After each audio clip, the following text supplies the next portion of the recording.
What's up, guys? It's Daniel here. So as y'all can see, there's the pump right there. It's already loose.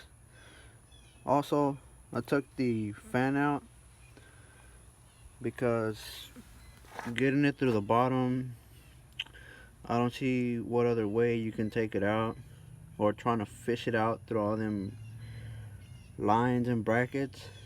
This seems easier for me. So when you want to take it out, you always want to be careful not to hit the radiator, because then you'll have two problems and another expense. So I'll take it out right now. Let me show y'all the water pump.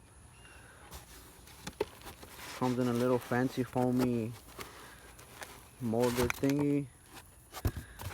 Here's the new water pump, new bolts, which I can't believe they are so light. They hardly weigh anything.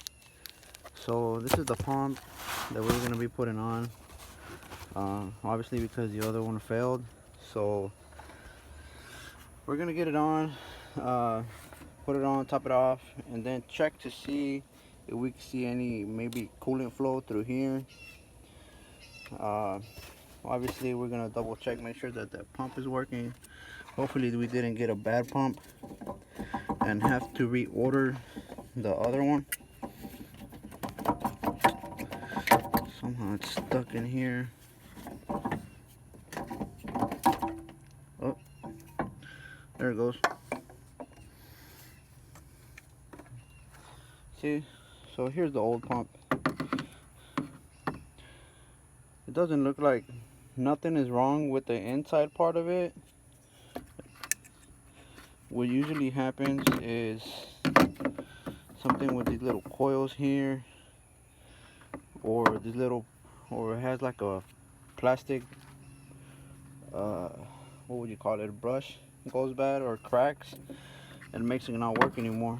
So maybe we'll take it apart and try to find out what's wrong with it. We're not gonna reuse it obviously, but just so I can show y'all. It looks like a little turbo. Well, we're gonna get it back on and I'll show y'all what's going on next. Alright guys, so we got the water pump back on, and here we're gonna check out if it's working.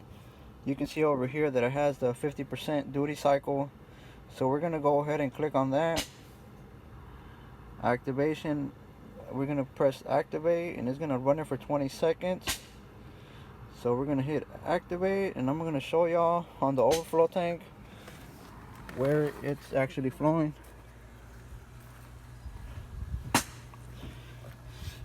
If y'all can see here, see how it's flowing right there? That means that the pump is actually working now. So we got everything back on. Everything's working good. I already had it running for maybe about 20 minutes or so, and it used to overheat like maybe within 4 miles or so, but it's not overheating now. I'm still gonna go test drive it. Another thing I want to show y'all, it's that when y'all start it, y'all can actually look at the live data and see if that what RPM is the pump actually working, you know, at what speed. So you're gonna go down here, and as you can see here, let's click these two: engine speed, coolant pump temperature, right there. And right now I barely started it, so it's probably gonna take a minute or two to start.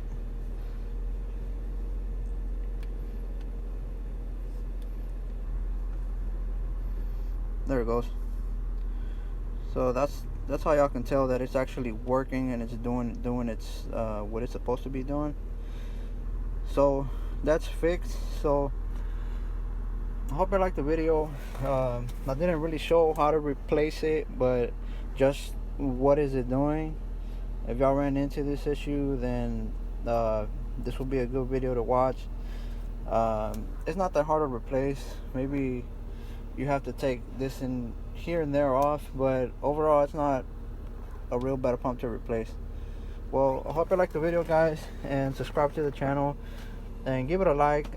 Leave comments if y'all have any tech tips. Maybe I'm doing something wrong, or y'all have done it different, but that's the way I do it. Everybody does it different. So stay tuned for the videos and see y'all next time.